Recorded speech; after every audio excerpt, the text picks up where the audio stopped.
news came in as we were voting that the NEC had rejected it and that Corbyn had tried to put up amendments to it. Everybody else had accepted it except the Labour Party knew better under Jeremy Corbyn. So I was absolutely livid, and I had two young men either side of me, two of my friends, and I said, I'm going to tell him he's an effing anti-semite, racist.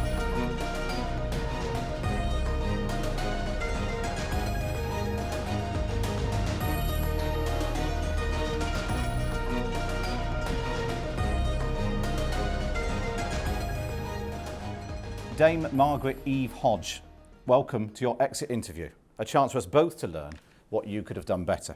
Now, as you know, you've been with us as an MP since June 1994. You've recently said you're going to leave us at the next election. So thank you for attending this exit interview to give us a chance to understand the reasons for your departure and learn about your experiences while you've been with us. So let's begin with a nice, easy question. Why are you leaving?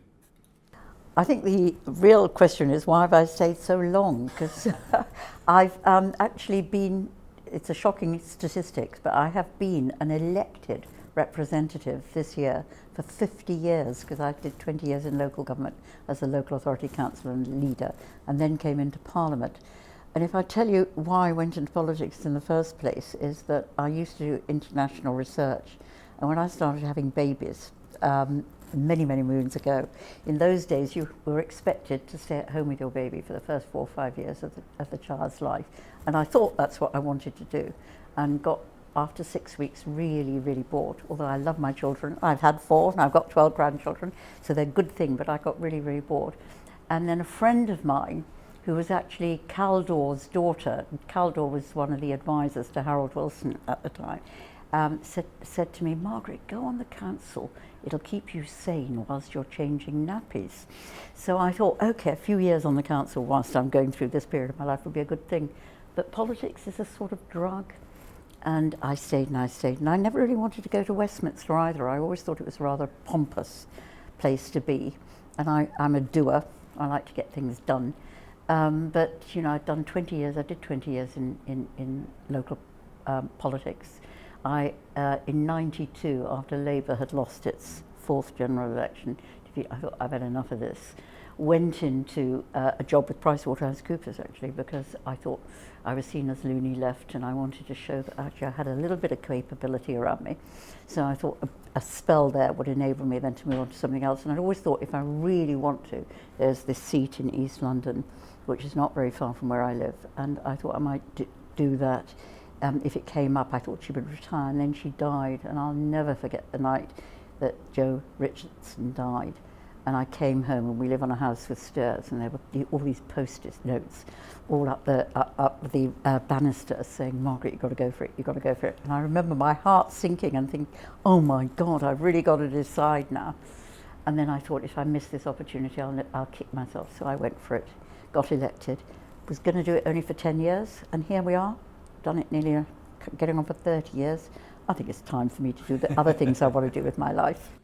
Now, in that time, since you've been in the Commons, you've had several bosses. So let's go through them. You were elected in June 1994. Literally just after John Smith died, there was a Labour leadership contest underway, and you quite quickly endorsed Tony Blair. Why was that? Oh, well, I'd known Tony Blair forever. He was part of the North London, left lawyers network. My husband was a lefty lawyer too, so we'd known each other. He was a neighbour of mine, actually. It was more than that. He was a neighbour of ours. They'd moved into a house. We were there first. We were at number 10. They moved into number 1.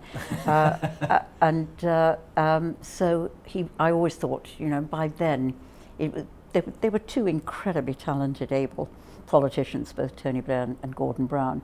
But at that point in '94, when John Smith died, it was absolutely clear that Tony Blair, his ability to communicate was much stronger. His vision was more, I think, resonated better with people. So it was obvious I was going to support him. Yep.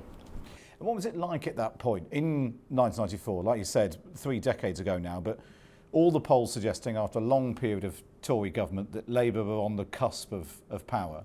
Does it feel a bit like that again now? Well, let me just wind back to 94 because I had been so bruised by, 83, 87, 92 that I have to say in 97 I was a pessimist. I thought, can't be right, we can't be going to win. So, over the moon when we won. So I was never, I never took it for granted. I was never complacent. I never believed we could do quite as well as we did. I knew I was in a safe Labour seat, but that was very different from elsewhere. Does it feel the same now?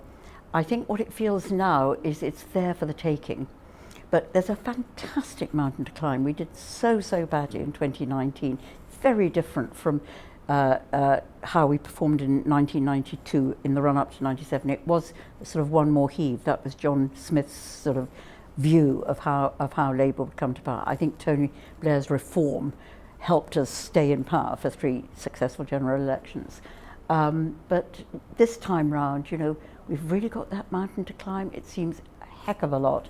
And although everybody is fed up to the teeth with the Conservative Party and the Conservative governments and the Conservative Prime Ministers as they change every 2 minutes, I think we have still got to work hard to earn the respect that we provide a vision of hope, which we did in 96, 97. So that's the task really that Keir Starmer's got to fulfill and in the coming 18 months until the general election. I just want to get your sort of one word. Sum up your previous bosses in a word. So let's start with Tony Blair in a word. Brilliant. Gordon Brown. I think history will be kinder to Gordon than they were to Tony. How much more history does there need to be? Well, I think his, he came in, he didn't really quite, this is not a one-word answer, sorry. He came in, I don't think he had, the position he yearned after for decades was his. He didn't know how to do it, but I think the way he managed the economic catastrophe, I think that's what will earn him in history a really probably better reputation than Tony Blair. So go on, one word for Gordon. I think highly talented and determined. It's got a lot of words. That was then followed by Ed Miliband in a word. I was a David fan. Very good. Can I just check that in 2015, it says you backed Liz Kendall. Is that a mistake in our records? No, that's correct. And why was that? Because I think you have got to constantly renew, and she was willing to renew Labour and constantly make it relevant and connect to people where they were at that time, always building on our lasting values of believing in equalising life chances. That to me is the value that binds us together in the Labour Party. But I think she had the most determined effort to renew. It wasn't popular at the time, and looking back on it, you can see, there was a lot of anger with Blair and Brown. We'd been through Iraq, tuition fees, we'd had the financial crisis, we were starting to cut services, and it felt a little bit actually how I felt after the Wilson-Callaghan era in my youth. And then it was followed by Jeremy Corbyn. Jeremy Corbyn in a word? Disaster. Now, we've got to discuss, as an HR incident listed here, your interactions with Jeremy Corbyn, who was then your boss, when you confronted him in the House of Commons and said to him, "You're a fucking anti-semite and a racist." Is that right? For the record, I didn't swear. You didn't swear? Okay. And the reason it's down as it was down as that is that we were at one of these endless voting evenings on Brexit, and we'd known that day the National Executive Committee of the Labour Party was meeting to discuss whether or not they should adopt the internationally accepted definition of anti-semitism, known as the ARA definition. And news came in as we were voting that the NEC had rejected it and that Corbyn had tried to put up amendments to it. Everybody else had accepted it, except the Labour Party knew better under Jeremy Corbyn. So I was absolutely livid, and I had 2 young men either side of me, 2 of my friends, and I said, I'm going to tell him he's an effing anti-Semite, a racist. And they both said, go on, Margaret, go for it. And Jeremy was sitting on the front bench, and I said, no, I'm going to wait for him to come out, and I'll do it when he comes out of the chamber. We were just behind the Speaker's chair. And they scurried off. I thought, this is real comradeship. They scurried off. I didn't realise one of them was going to tell a journalist somewhere. And what I said to myself just before I engaged with him was, don't swear, because that will undermine the strength of your arguments. And I didn't swear, but I did call him an anti-Semite racist. He came back, he's sort of passive-aggressive, so he came back, couldn't really engage, asked me to look at recommendation 75C on page 154, and I said, it's not what you do, it's what you say, it's not what you say, it's what you do. And I also said it was, he'd made it a hostile environment for Jews, the Labour Party. He didn't really engage, but I felt I'd done it. And then I must have been shaky. I didn't realise I was shaky, because 2 or 3, we were surrounded by a few MPs, not many. One of them came up and said, come on, Margaret, you can have a glass of water. Had a glass of water, went off to the theatre. I was going to the theatre that evening, switched off my phone thinking I'd done it, wasn't having any effect. Came out of the theatre, turned on my phone, and maybe you'd rung me as well, but every journalist every journalist in town had rung me, and I thought, sugar, what has happened? Went home and did actually, I did change the record to say that I hadn't sworn. You hadn't sworn it. But that became it became a symbolic moment in that battle against anti-Semitism in the heart of the Labour Party. I was going to ask, the next question on our exit interview list was, what's been the best part of your job and what are you most proud of? Does your fight against Jeremy Corbyn and anti-Semitism fit into that sort of the list of things you're pleased that you did during your time in the Commons? I wish I'd never had to do it. I'm more proud of having fought the BNP. Well, that was next on my list. Okay, well, the work that you, yeah. Yeah, so I've always fought racism, and that's been, I'm an immigrant. My children are the first generation in our family who've never had to flee because of the fear of persecution or actual persecution. So my immigrant status has really. And where did you come from? My parents had to go twice. My parents came out of Europe, went to Egypt, met in Egypt. So, and then Israel was founded in 1948. My dad had a stone thrown through. He was running a little steel stockholding thing in Alexandria, not Cairo, Alexandria. And he had somebody threw a stone through it. And I think, if you think about it, this was 1948, 49, very soon after the Holocaust, and we'd lost lots and lots of family in the Holocaust. So I think he took fright and decided that we had to get out. And the interesting thing was, he'd obviously, I mean, you never ask your parents the questions when they're alive, but he decided to go to an English-speaking country. We were turned down by Australia, by America, and by Canada. We were 4 children at the time. So I've got a 5th sibling who was born here in the UK. So we were a big family, and the UK was the only people. They were the only people who accepted us. So my dad was forever, grateful to the UK for accepting us as. We weren't quite fleeing from. We weren't asylum seekers, but we were fleeing from the fear of persecution. Although I often say the environment in which we came in and our struggle to get a British passport isn't that different from the hostile environment that faces people today in some ways. So it was a little bit of that in it. And that fed into why you fought racism, and particularly the BNP in East London. Well, so I've always felt a bit the outsider because of that. But it's always, the Labour Party was a natural home for me. At the age of 16, I think probably. Although my dad was a Tory, so it was it was a bit of a rebellion against my family background, but it was because it was anti-racist, it was international in its perception, and it was pro-equality, and that was what drew me to it, which was why when we had the anti-Semitism, that was so shocking. But why when we got to the BNP, it was interesting we got to the BNP, because I could have walked away at that point. The BNP won 12 seats on the local authority in 2006. If you work that out in ages, I was already getting a little bit past it by then, although I like to think my best years were in the 60s and 70s, in my 60s and 70s. But I just couldn't walk away from fighting racism. And I'm really proud of how I changed the way I did my politics, completely transformed how I operate as a politician in a constituency. And I'm really proud that we absolutely annihilated that phase of extreme right-wing fascist And politics. how did you do that? What was the change you had to make?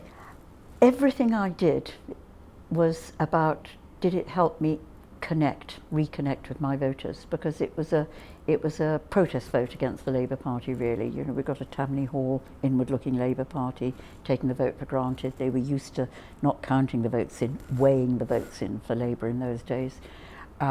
Labour Party nationally hadn't dealt with things like housing, and we'd had right to buy, which had diminished the social housing stock, therefore the opportunity for people to have homes. Ford's was the big local employer. They were cutting back on what they were doing, so that, you know, people who were used to going to a secure, well-paid, unionised job suddenly found that those opportunities were around, and the quality of life on council estates was pretty dire. You know, needles, condoms everywhere. You know, smells of urine in the lifts, all that sort of stuff, and nobody really cared. So you could see why there was a protest vote. So everything I do is connect. And that means I don't go to town hall shindigs, and I don't spend my time in trade union meetings or Labour Party meetings, much as I love my colleagues. But so everything was, would it help me reconnect? Yeah. So it was a mixture of coffee afternoons, street meetings, door-to-door canvassing campaigns, and the trick was to communicate directly. So, you know, a letter to 1,000 voters asking them to have a cup of tea with me and a chocolate biscuit. Was the start of it. Then listening to them, and everybody's politics starts from the local. So always there were local issues that came up, and also national issues that impacted. So immigration was a big issue, obviously, at that time, and housing was a big issue. But a lot of it was also about sighting of a post-op box or a bus stop or antisocial behaviour or parking problems, you know. So you listened, you communicated, you listened, you acted, and I could always act on the local issues. Not always successfully, but at least I could try. And then I communicated again. So I wrote back to people and said, thank you for coming, you can have a cup of tea with me. Although out of the 1,000, maybe 50, 70 showed, not that many. But I wrote back to 1,000, you raised this issue, this is what I've done about it. And look forward to having you and welcome you to my next cup of tea. And that sort of builds trust. And I managed to rebuild trust, really, with my voters. And taking on the BNP is, you know, can get pretty ugly. How bad did it get for you? Well, the interesting thing is, so I had ugliness taking on the BNP, I had ugliness taking on anti-Semitism, the Labour Party. I actually had my first death threat in 1976 in Islington Council when I then ran the local housing programme, and some guy who we were trying to rehouse threatened to machete me. So I sort of, you know, that comes with the territory. But with the BNP, there wasn't social media at the time. So actually my staff protected me from a lot of the, you know, we had a lot of letters, a lot of abusive phone calls, that sort of stuff. Whereas by the time anti-Semitism came, social media was around. But I'll tell you this one shocking story about which stays with me forever. So I'm trying to write up a little bit about, you know, my history of fighting racism, with those two being sort of key moments in my political life. And I had out on my desk doing this a leaflet that the BNP put out, which was a 4-page A4 leaflet. And on the back of one of the pages was 10 things you should know about Margaret Hodge. And then just horrible, horrible stuff, lots of lies, pretty anti-Semitic, but pretty horrible stuff, racist, horrible stuff. And I had it out there, and my assistant, who was at that time working with me on the anti-Semitism campaign, said, "What's that?" And I said, "Oh, that's an old BNP leaflet from 2009. And he said, "My God, that has been cut and pasted and is being used by the hard left to attack you now on social media in the battle against anti-Semitism in the Labour Party." So the extreme right and the extreme left have more in common, really, than we like to imagine could be the case. And so is it that work that you're most proud of, the two things together? No. I'm very proud of that. Yeah. I'm very proud. You'll laugh at this, of the stuff I did in Islington. We built the biggest housing programme in the country. It's crazy when you think of it. We were building or renovating. We were doing both. We were one of the first authorities to actually preserve these wonderful Georgian homes and renovate them and turn them into decent homes at a price people could afford. And we were building 6,000 a year. So that was, and what is interesting is that has really stood the test of time. So you go around Islington now, and the quality of the housing, I think, is much better. When I started, Camden had much better housing. I think now, looking at us in London, we've got the quality of our housing, and the quality of our interwar estates, where we invested a lot, is much better. So I'm proud of that. I'm proud of Sure Start Children's Centres. When I was a minister, because I think that intervention in the early years of a child's life are the best route to equalising life chances. We know it's that I used to have a graph on my in front of my desk, which was from an academic at the LSE, and what he showed, he took children at 22 months, and he showed children from higher socioeconomic background at 22 months with very low cognitive potential, and children from a low economic background at 22 months with a very high cognitive potential. And with no intervention, by the time they got to school, the kids from the working class backgrounds had completely, their potential had disappeared, where the kids from the middle class backgrounds, where they had less potential, had just gone up the scale. So that demonstrated to me that if you really did believe in equalising life chances, that was most important.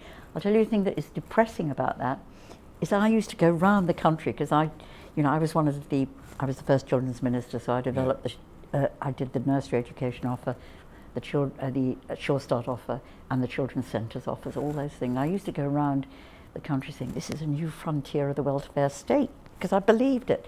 What I didn't ever appreciate is how ephemeral politics is, and how easily that could be destroyed by the Conservatives, the coalition at the time. So there's that, and then there are little things that I'm proud of. I'm proud of things I achieved for Barking, all sorts of things, like a new hospital built when they were threatening to close it and not turn it around. I would take issues that people raised in surgeries or from casework to me, and and run national campaigns around them, which were often effective.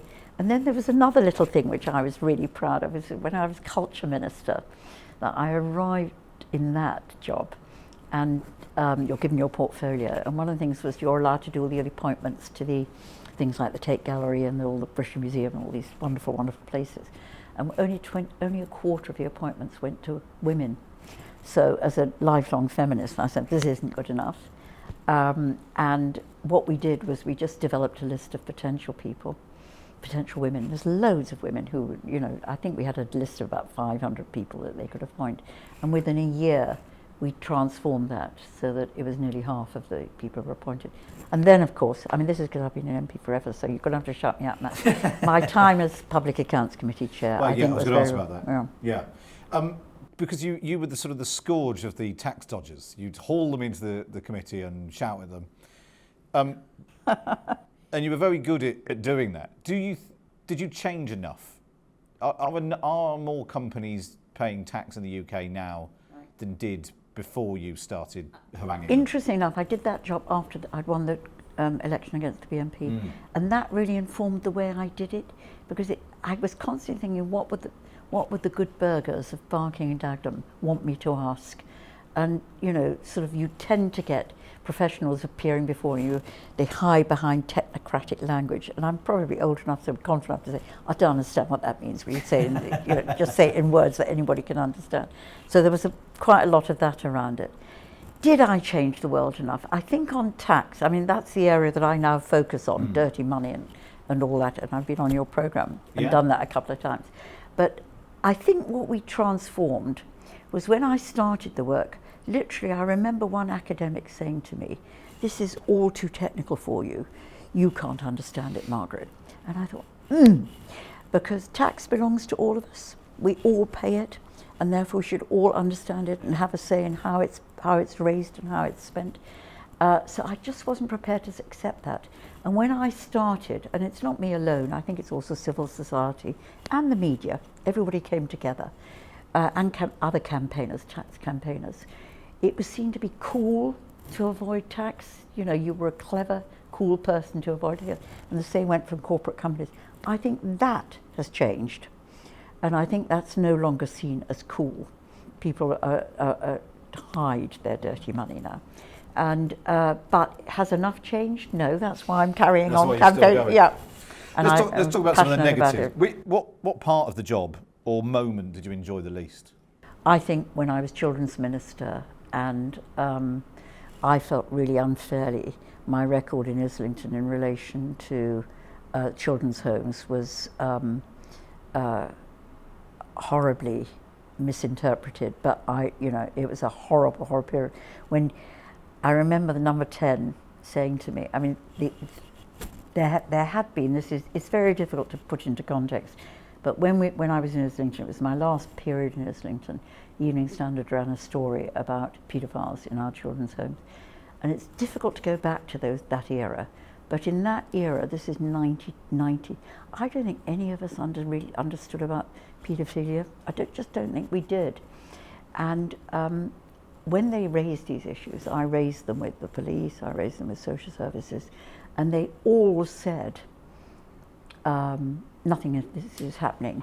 And the culture at that time, it's difficult to put yourself back in it because it's so awful. The culture at the time was that the kids in care were probably naughty children, so they weren't telling the truth, Margaret. It was the sort of, and my real anger with myself is I didn't listen to the children. It's another lesson I learned in politics. But then when I became children's minister, some of the people who had been abused in Islington's children's home and who were rightly cross with us, and I was the boss at that time, so took a lot of stick. They tried to raise it that I was unfit to be children's minister. And that was a horrible time. In fact, I do remember everybody was after me. Number 10 said, the pack's after you, right? You know what this is like. And I thought, oh, life's too short, I'm giving up. So I left my meeting in number 10, went home to write my resignation letter, got a phone call from Tony Blair's office and said, because I hadn't done anything wrong, but Tony Blair's office saying, you shouldn't go, Margaret, So I said, all right, I'll give it another 24 hours, see if it settles down. And we were cooped up in my house and we'd run out of milk. So my daughter went out to get a pint of milk so we could make a cup of tea. And she came back and she said, Mum, there's only 3 of them out there, because we had the pack outside. Shall I offer them a cup of tea? So I said, okay, there's only 3 of them, go and offer them a cup of tea. She went out, offered a cup of tea. Another 20 jumped out of the white van. So she scuttled back indoors. But I did survive that, but it was a very, very, very painful, tough time. And what about being university's minister and tuition fees? Was that a tough time? It's very interesting, this, right? So I think the policy as we promoted it was probably not right. I think the way it's evolved has proved a right old disaster for universities and for students.